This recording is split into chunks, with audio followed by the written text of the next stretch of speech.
Mark, how much is this just investors taking profits from the biggest gainers this year? How much is this specific supply chain issues for the likes of Apple and Amazon and Alphabet? I think the answer is yes. I mean, I think you have a bunch of people who've taken some chips off the table. And I think now we have way more questions than answers about the virus. And I think when that happens, portfolio managers raise cash to assess. And we were pretty calm about this, I think, up until the middle of last week. And when it started to spread to some other geographies, people got a little nervous. And clearly over the weekend, that has heightened with what we heard out of Italy and South Korea. So right now, do you think that the risk-off feel with Apple shares down about 5%, that's justified by the fundamental pressures that we're seeing?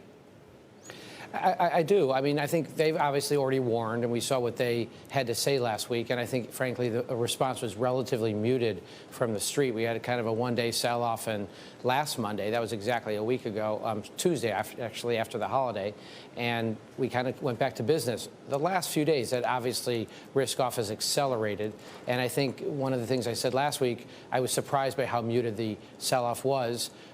And I think we are seeing more of that because supply chains take a long time to grind down, and they'll take a long time to grind back up. And I think that grind down is continuing, and that's why the market is so afflicted today and probably will be through the rest of the week and month, given how little we know about the spread of this virus to those new geographies and beyond.